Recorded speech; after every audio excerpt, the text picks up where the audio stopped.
పల్లెల్లో కానీ పట్టణాలలో కానీ ఎక్కడైనా సరే అమ్మవారు బోనాలు ఎత్తినప్పుడు ఆడవాళ్లకు ఇట్లా పూనకాలు మాదిరిగా రావటం అనేది ఎందుకట్లా జరుగుతుంది?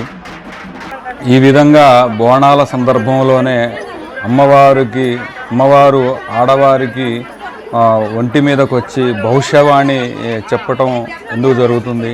బోనాల సందర్భంలో శివశక్తులు ఆడవారిని మాత్రమే ఎందుకు పూనుకుంటున్నాయి? ఇవన్నీ కూడా ఈ వీడియోలో చాలా ఇంట్రెస్ట్గా ఉంటుందన్నమాట. ఎక్కడ స్కిప్ చేయకుండా చూడండి. ఈ వీడియోలోకి వెళ్ళి ఒకసారి చూద్దాం రండి.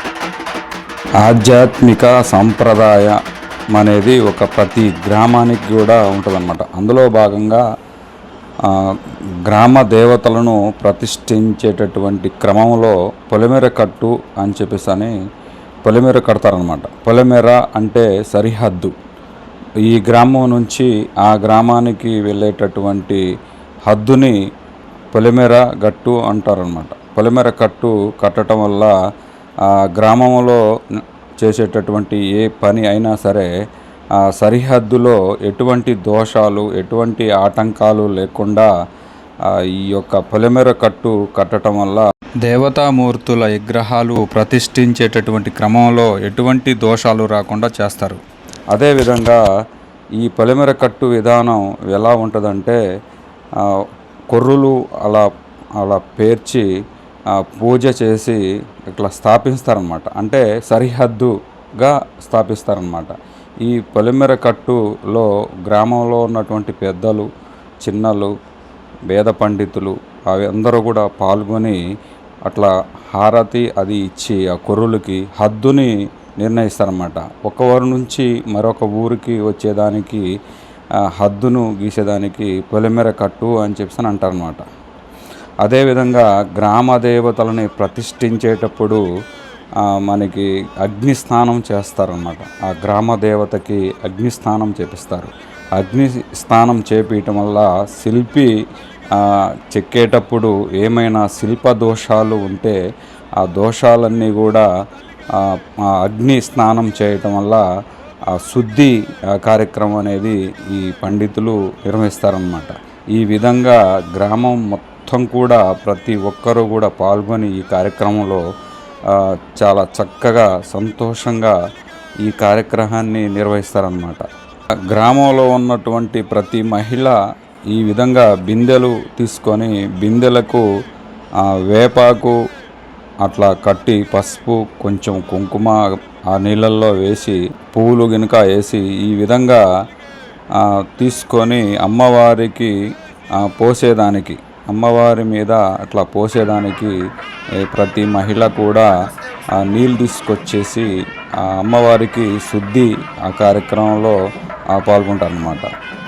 అయితే ఈ జలాలు అనేది ఈ ఒక చోటు నుంచే కాకుండా నదీ జలాలు, సముద్ర జలాలు, అంటే నదీ జలాలు కావేరి, పెన్న, మరి వివిధ పుణ్య నదులు సరస్వతి, కృష్ణ, గోదావరి, గంగ, యమున వివిధ పుణ్య నదుల నుంచి పుణ్య తీర్థాన్ని తీసుకొచ్చి అమ్మవారికి ఇట్లా పోస్తారనమాట. ఆ విధంగా ప్రతి మహిళ కూడా ఈ విగ్రహాల మీద పోసి ఆ భక్తిని చాటుతారనమాట. ఆ తర్వాత నవధాన్యాలు అంటే ధాన్యాలు పండినటువంటి పంట ఏదైతే ఉందో అది తీసుకొచ్చేసి అమ్మవారికి అట్లా అమ్మవారి మీద పోస్తారనమాట. దేవతా విగ్రహాలని ధాన్యపు రాసుల్లో ఎందుకు ఉంచుతారు అంటే ధాన్యం లక్ష్మీదేవితో సమానం అన్నమాట. ధాన్యం శక్తినిస్తుంది.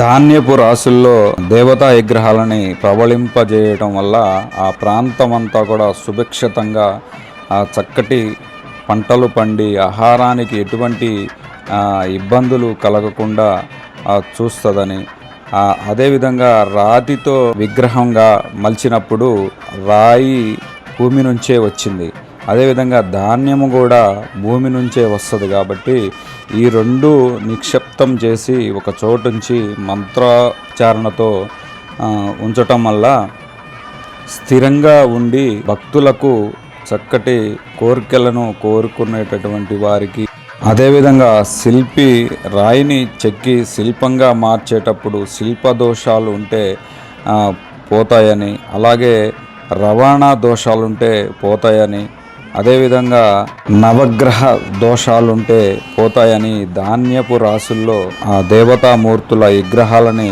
పవళింపజేసి హారతులిచ్చి కొత్త వస్త్రాలు అట్లా కప్పి ఒక లయబద్ధంగా ఒక క్రమ పద్ధతిలో హారతులిచ్చి ఒక రాయిని శిల్పంగా మార్చేటటువంటి క్రమంలో, శిల్పి చెక్కేటటువంటి క్రమంలో ఆ శిల్పాన్ని లోకి దైవత్వాన్ని నింపాలంటే ఈ ప్రక్రియ మొత్తం కూడా ఒక పరీక్ష, ఒక పిల్లవాడు ఆ పరీక్షకి ఎలా ప్రిపేర్ చేస్తారో అదేవిధంగా ఒక రాయిని విగ్రహంగా మార్చి అందులో దైవత్వాన్ని నింపాలంటే ఈ యొక్క పరీక్షలన్నీ కూడా నెగ్గితేనే ఆ యొక్క రాయి శిల్పం ఒక దైవత్వం నుండి ఒక దేవతగా పరిగణిస్తుందని చెప్పేసి ఈ విధంగా గ్రామంలో ఉన్నటువంటి ప్రతి ఒక్కరు, మహిళలు, పిల్లలు, పెద్దలు అందరూ కూడా ఈ కార్యక్రమంలో పాల్గొని ఎంతో భక్తి శ్రద్ధతో దేవతామూర్తుల యొక్క విగ్రహాలకి భజన చేసుకుంటూ, మంత్రోపచారణ చేసుకుంటూ, మంగళ వాద్యాలు చేసుకుంటూ, జాగారాలు చేసి తెల్లవారితే అమ్మవార్ల దేవతామూర్తుల యొక్క విగ్రహాలని ప్రతిష్ఠింపజేసేదానికి కార్యక్రమాలన్నీ కూడా చేయటం అనేది జరుగుతుందన్నమాట. ఈ బోనాల పండగలో మహిళలకు అమ్మవారు పూనటం, ఒంటి మీదకి అమ్మవారు రావటం అనేది తెలంగాణ సంస్కృతి సాంప్రదాయాల్లో ఒక కీలకమైనటువంటి ఘట్టంగా గ్రామ దేవతలైనటువంటి ఎల్లమ్మ, పోచమ్మ, మైసమ్మ లాంటి దేవతలు అమ్మవారి రూపంలో మహిళలకు పూనకంగా వచ్చి భవిష్యవాణి చెప్పటం అనేది జరుగుద్దన్నమాట. అంటువ్యాధులు ప్రబలకుండా, ఎటువంటి దోషాలు రాకుండా కాపాడేదానికి గ్రామ దేవతలు ఆడవారి ఒంటి మీదకి పూనకం రూపంలో వచ్చి భవిష్యవాణి చెప్పటం అనేది జరుగుతుంది. అదేవిధంగా బోనాలు సందర్భంలో శివశక్తులు పాత్ర చాలా కీలకమైనదన్నమాట. ఈ శివశక్తులు లేకుండా బోనాలు జరగటం అనేది ఉండదన్నమాట.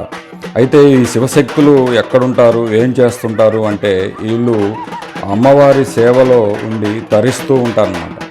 వీరు అమ్మవారి సన్నిధిలో వండుకుంటూ అమ్మవారికి కాడ ఊడ్చి దీపం పెట్టి అట్లా జీవితాన్ని అమ్మవారి సేవలోకి తరిస్తూ ఉంటారన్నమాట. ఎవరైనా సరే భక్తులు వచ్చినప్పుడు వాళ్ళ కష్టాలు, వాళ్ళ బాధలు అనేది ఈ శివశక్తులకి చెప్పి వాళ్ళతో బొట్టు పెట్టించుకుంటారన్నమాట.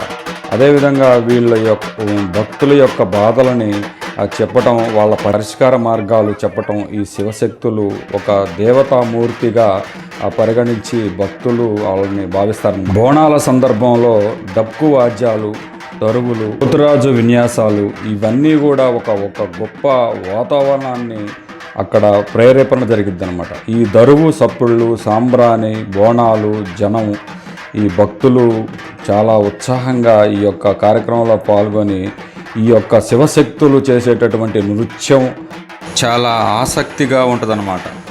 ఈ శివశక్తులు ఎలా ఉంటారంటే ఎర్రటి చీర కట్టుకొని, పచ్చటి రెవిక కట్టుకొని, పెద్ద బొట్టు పెట్టుకొని, ముఖానికి పసుపు అది రాసుకొని, వేప కొమ్మలు పట్టుకొని, కాళ్ళకి గజ్జలు కట్టుకొని వాళ్ళు నడుస్తూ బోనం ఎత్తుకొని నడుస్తూ ఉంటే ఆ గ్రామం మొత్తం కూడా దుష్టశక్తులు పోయి అమ్మవారికి మొక్కులు సమర్పించుకుంటూ భక్తులు అమ్మవారి సేవలో తరిస్తూ ఉంటారన్నమాట. ఈ విధంగా బోనాల సందర్భంలో చాలా సంబరంగా ప్రతి పల్లె, ప్రతి పట్టణం కూడా ఎంతో సంబర వాతావరణంతో ఈ యొక్క అమ్మవారిని కొలుసుకోవడం జరుగుతుందన్నమాట.